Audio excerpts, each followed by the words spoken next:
The following BLTV program is brought to you by O'Flaherty Law. Please enjoy.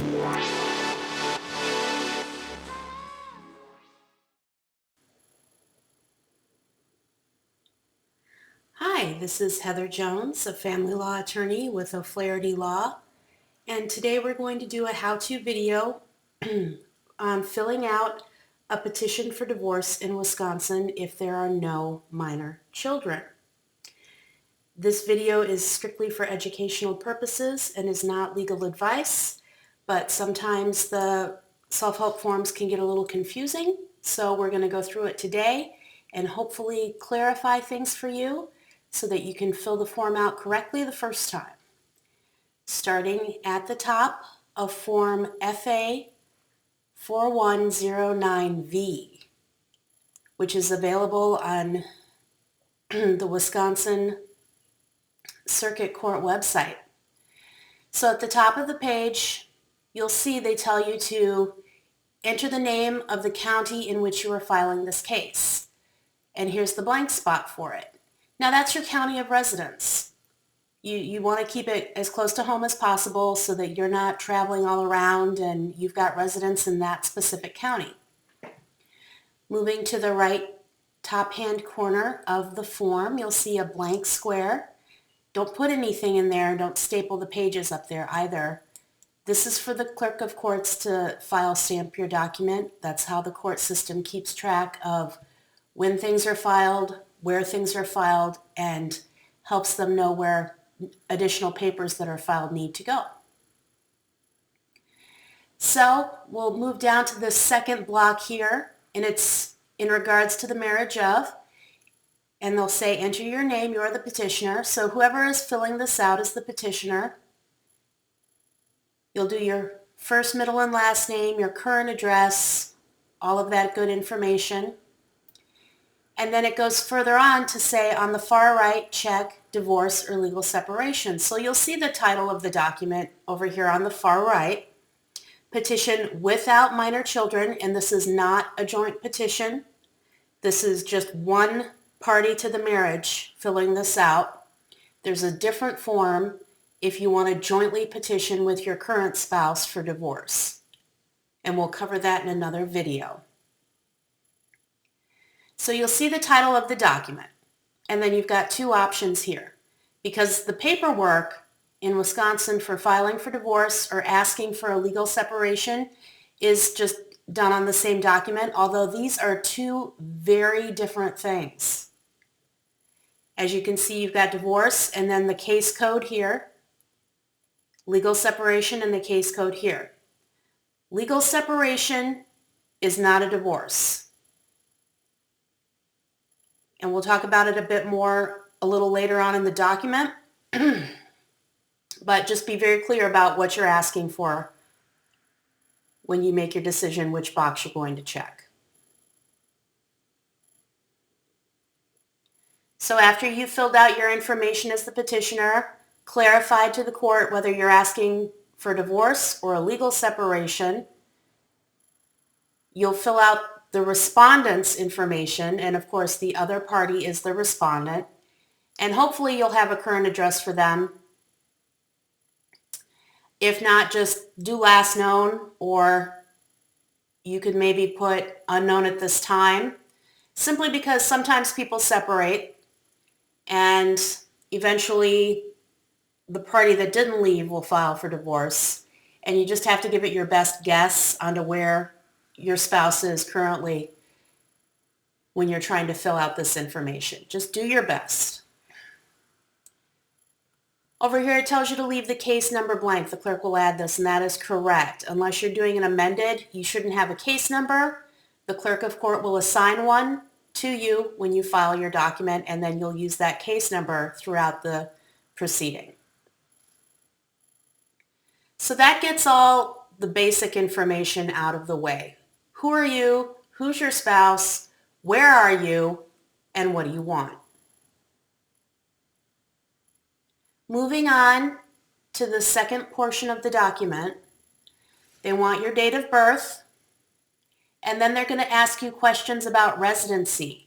And the reason why is to qualify to divorce in Wisconsin, you need to have lived in the state of Wisconsin for 6 months or more.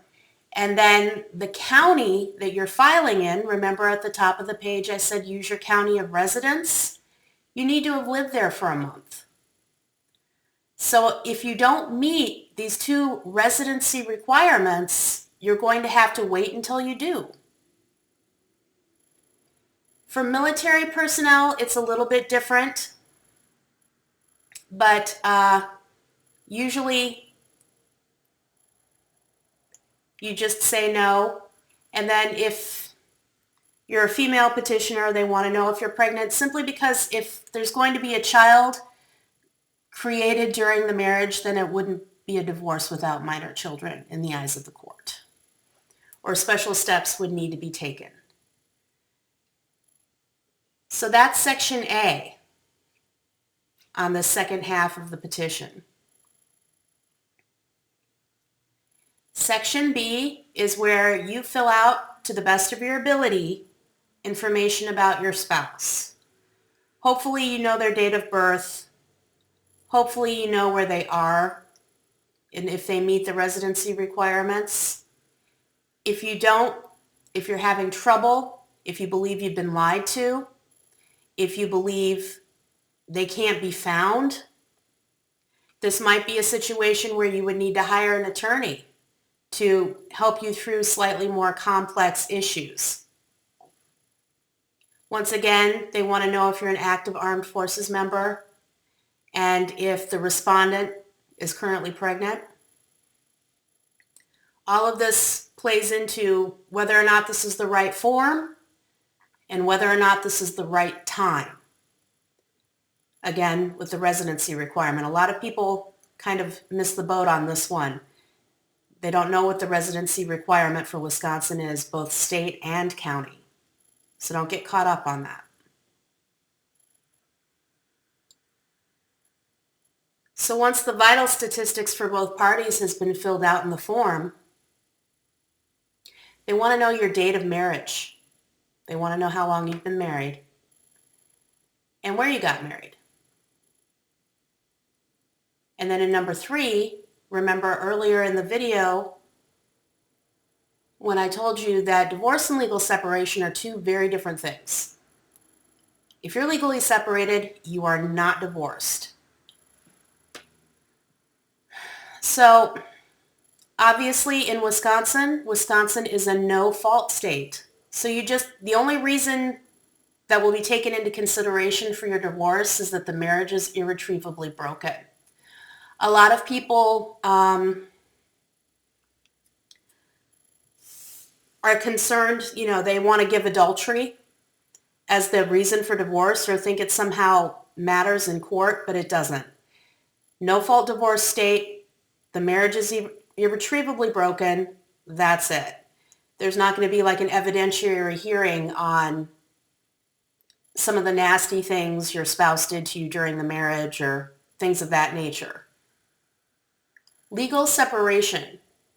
Now, if you're asking for a legal separation, you're just separated, but you're still legally married. And you'll say, this marriage is broken, and the reason I'm requesting a legal separation and not a divorce is, and that's kind of where you just need to say why you just want to separate and not get a divorce. Some of the reasons people give for legal separation is that, they just can't live with that person anymore, but because of their religious beliefs, they don't believe in divorce either. Or that both parties have agreed that you don't want to live together, but you don't want to get divorced. Sometimes those reasons are financial. Sometimes those reasons are for children, or many different, combinations of the same. But they just don't want to legally divorce. Now, if you're legally separated, you can't get remarried, and your spouse could be held responsible for debts that accrue during the marriage because you're still married.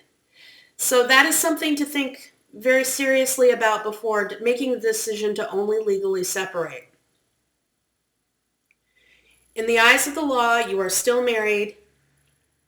Any assets or debts acquired during the separation are still marital. So if you get a legal separation and your spouse goes out and just racks up $30,000 in credit card debt, technically you could be on the hook for that. So that's something to keep in mind. On the other hand, if you're legally separated, you're not living with the person, but you would still qualify to be put on their health insurance plan. So again, legal separation is something to think very seriously about in regards to what it can mean to you in the future financially. So moving on to paragraph 4.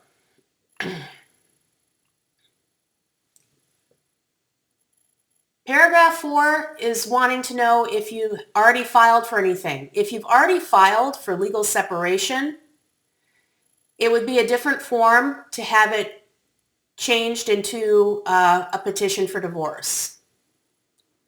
So just answer honestly, to the best of your knowledge, if this is the first time you filed. If it's the first time you filed, you just say so. If it's not, you need to enter the information. Now, if you can't remember the information, you can look it up on Wisconsin Circuit Court Access online. It's called CCAP, just to get the county, the case number, and whether or not a dismissal is in the record. Moving on to paragraph 5. The courts want to know if it was your first marriage. If it's not, they just want to know who you were married to, how it ended, when it ended, and where it ended. If you have more than one previous marriage, they give you space to fill that out here.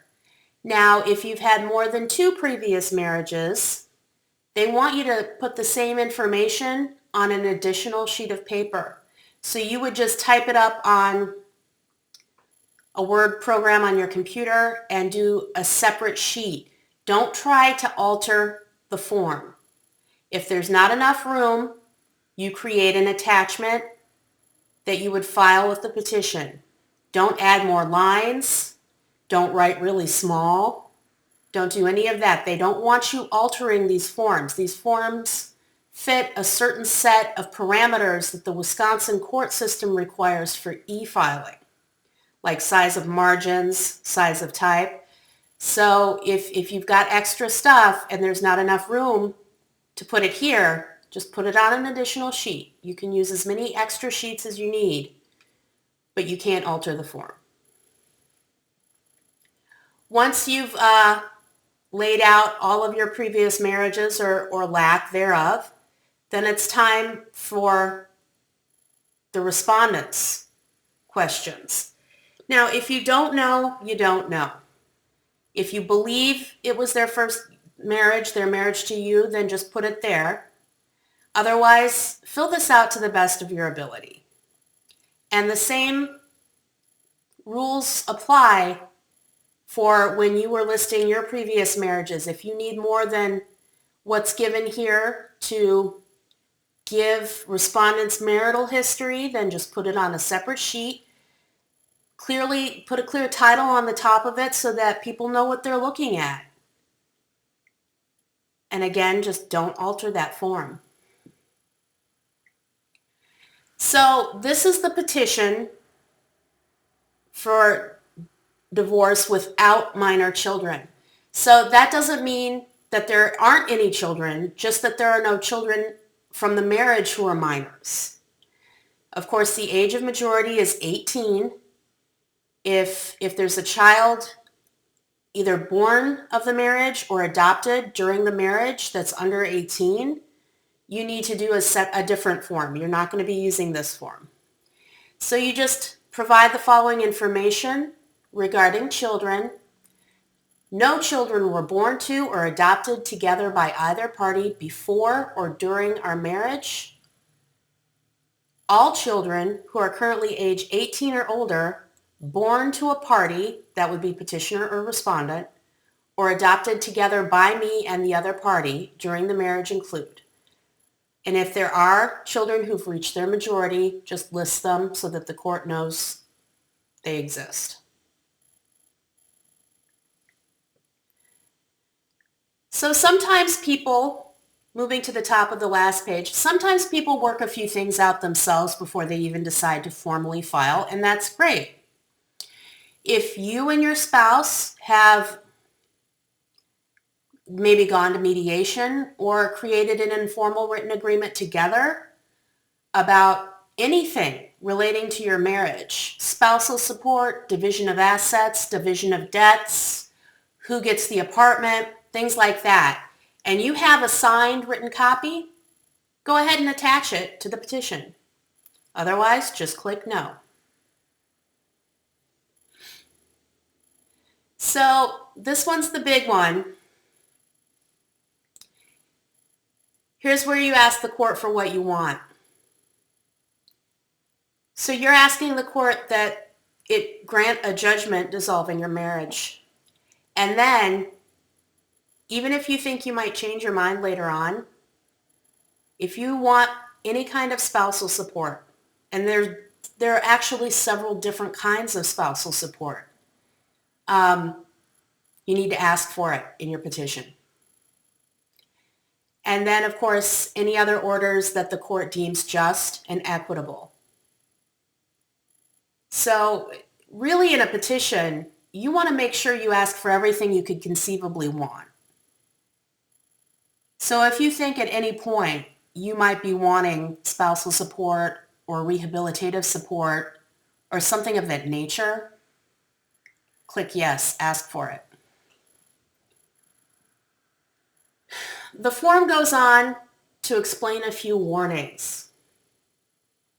Obviously, a divorce and the time leading up to it can be extremely high stress, a lot of high emotion, a very unhappy time. So the court wants to give you a little reminder about how it expects you to behave. And the court makes it clear that these are acts prohibited by statute, which means they're against the law. So neither party to this divorce or legal separation action can participate in any of the following activities while this action is pending. So we've got the harassing, intimidating, physically abusing, or imposing any restraint on the liberty of the other party or a minor child of the parties. So that's kind of, common sense. But this is interesting. The court doesn't want you or the other side to be moving around any assets or property. They could be liquid assets or they could be, the jet skis. You're not supposed to take out loans. You're not supposed to move the joint checking account. You're not supposed to make any big changes to anything that's jointly held or anything that's marital property without the consent of the other party or an order of the court, except in the usual course of business, in order to secure necessities or to pay reasonable costs and expenses of this action, including attorney's fees. So the court, it's almost like a simplified preliminary injunction. And you see this on petitions for divorce in a lot of states. They're saying don't go making any big changes to your property or your assets that you got during the marriage because we're going to be divvying that up. So don't go buy a sports car and have your girlfriend sign the title or something with money from the joint checking account would be an example, because we're going to find out. And that's not going to go very well. And again, here's another warning, violating any of the above may result in punishment for contempt, which can include monetary penalties, imprisonment, and other sanctions as provided for in Section 78504 of the Wisconsin statutes. And these These apply until the action is dismissed, a final judgment in the action is entered, or the court orders otherwise. So again, anything listed here in paragraphs 1 or 2, don't do it. Finally, they've got the signature block here, and you don't need to notarize this document. This is not a sworn statement, because obviously there might be things that you're incorrect on or that you just don't know, so you can't completely answer, but you just do your signature, printed name, address, email address, telephone number. This is also that the court knows where to contact you, where to send notice of hearings, any kind of correspondence related to your case. And then attorneys use these forms as well, so there's a little space at the bottom for a Wisconsin attorney to put their state bar number. And again, just a final reminder, don't modify the form. You can supplement it with additional sheets of paper. That's no problem. Make sure that the information on the separate sheets of paper is clearly identified. But don't modify the form. They're very specific about that, and it's just going to get kicked back to you if you've modified the form, and you're going to have to go through it all again. So once again, this was Form FA 4109V. It is the petition without minor children. It is not a joint petition. And hopefully, between their explanations and ours, we're setting you on the right path to get your divorce or legal separation started. But if you'd like to learn more about divorce in Wisconsin, you can always visit our page, which is linked below. And be sure to leave any questions you have for us in the comments section. And you can subscribe for more legal content daily. Thank you. Hi again, this is Kevin O'Flaherty from O'Flaherty Law. I hope you enjoyed the video and podcast. If you did, I'd love it if you'd subscribe to our channel. If you need legal help in this or any other area of law, please don't hesitate to reach out to schedule a consultation. Most consultations are free and can be conducted remotely if you'd like. You can email us, book online, or call us at 414-253-2080. That's 414-253-2080. We have many locations for your convenience, and we serve all of Wisconsin. Thanks again for watching.